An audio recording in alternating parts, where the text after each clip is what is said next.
Hi guys, welcome back to my Exvius guide. Now I'm gonna review Emilia. She is a free unit you get from the conspiracy to the throne. She is an attacker who specializes on using dagger. I compare her to Emilia because yeah, they are kinda same. Core here act as a base attacker for 4 stars class. So like you can see that her stats is about the same as Emilia. Both of them lose when compared to Core though. In terms of attack boost, Emilia is same like Emilia.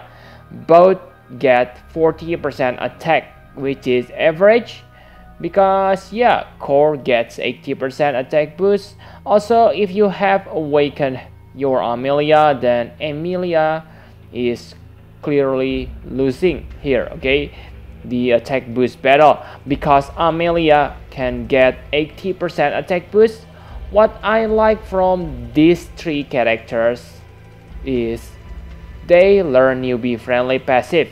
Emilia and Emilia have pseudo dual wield. Emilia able to equip 2 dagger. Maybe that's not useful because if you are veteran, then you probably have obtained Bowie knife for free from the past event.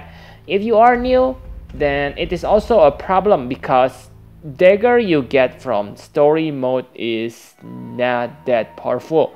But we cannot really complain, right? Dual wield is still dual wield. It is very important for a chainer. For survivability, she gets health plus 20% and spirit plus 30%, which are nice, and yeah, it is about the same as Emilia.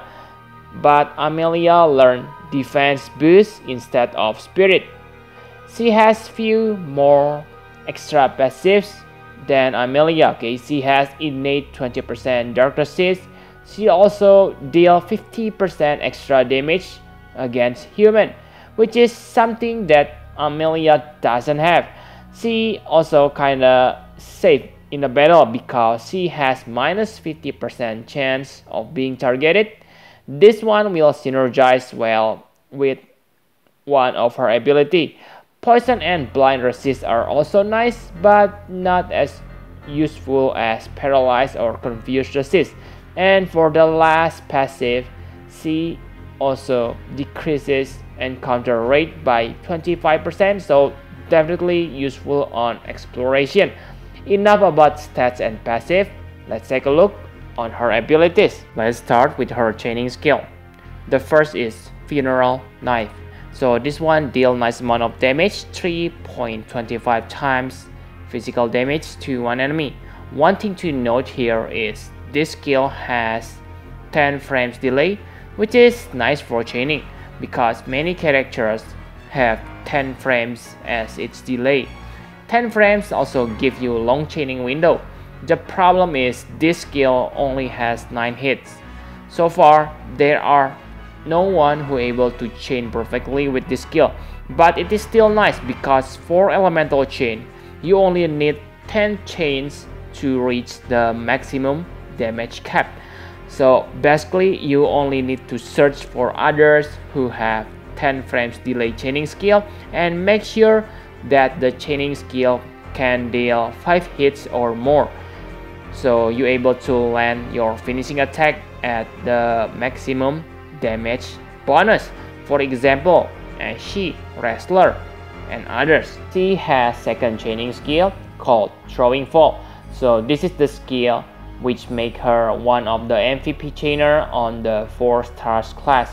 So Throwing Fall deal 2.5 times physical damage to one enemy. It is lower than Funeral Knife, but this skill has a partner. For those who have Onion Knight, rejoice because you just got a partner for 10-man battles. It is exactly same as all Onion Knight's chaining skill except for Onion Cutter. All Onion Knight chaining skill are 12 hits attack, so yeah, pretty good.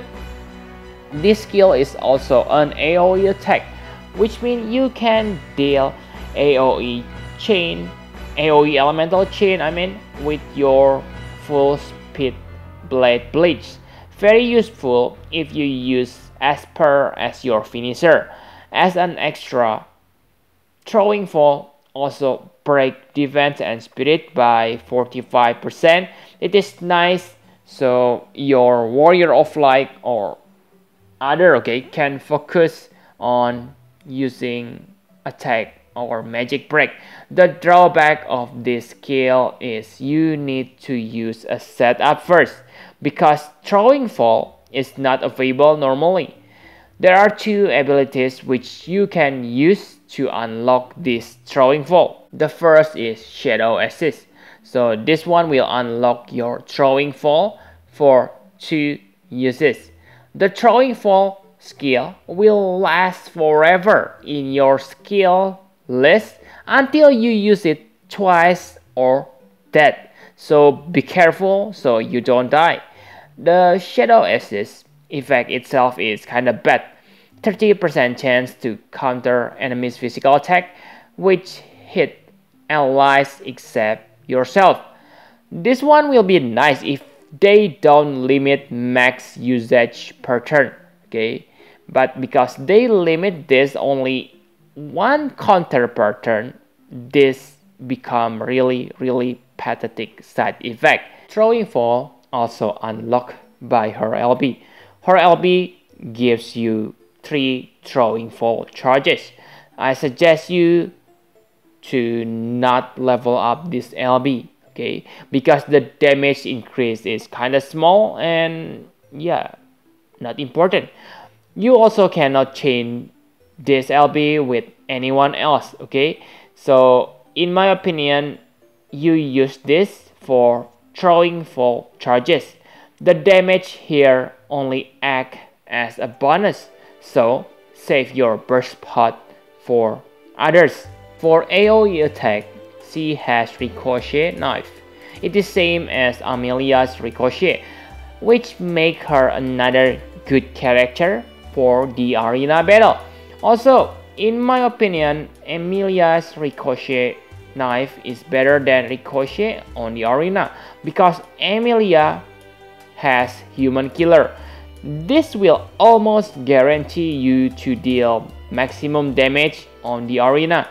Emilia also able to equip sword, so if you able to obtain Rasmatas from the past event, you can equip it on her, and you will be able to inflict ailments and stop. Her other abilities are kinda gimmicky. That cliff may be useful if you don't have breaker in your party, but really guys, you should have one. The ailments may be useful on certain condition, but I think it is bad.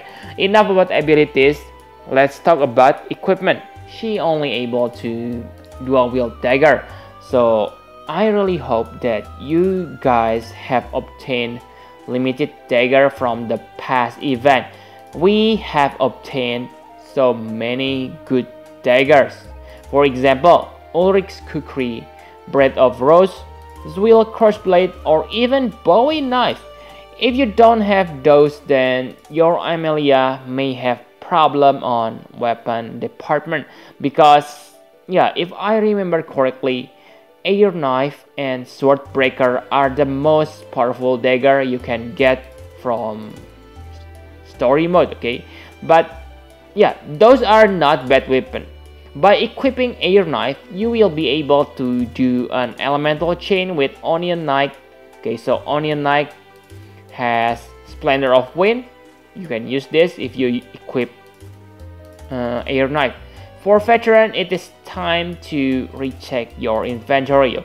If you have Necro Dagger, then it is also a good dagger for doing fire or dark elemental chain with Onion Knight. Remember that if you use Bowie Knife, your option become better, because you can equip sword as your second weapon, and there are many elemental sword out there. The rest of equipment are pretty standard. So enough about equipment. My conclusion for Emilia: she is an amazing character if you have Onion Knight, But if you don't have Onion Knight, then I think she is simply mediocre, okay, not bad and not good. Because yeah, she gets no perfect chaining partner. She is basically not that different compared to unawakened Emilia, but yeah, really guys, that doesn't make Emilia into bad character, okay. Having pseudo dual wield is always welcome. Her Trustmaster reward is very good for dagger users, so if you have Nyx or Zidane, then it is good to obtain this Trustmaster. In the end, I give her 8.5 out of 10 if you don't have Onion Knight. But if you have Onion Knight, I think she is perfect 10, okay. I call her Onion Maid. I really suggest you to obtain her, okay, because she's kinda easy to get, okay. It is not on the extra stage of story event. It is pretty easy to get her, okay. So yep, I think that's all you need to know about Emilia. Thank you very much for watching. Please hit the like button and subscribe to my channel for more Final Fantasy Brave Exvius guide.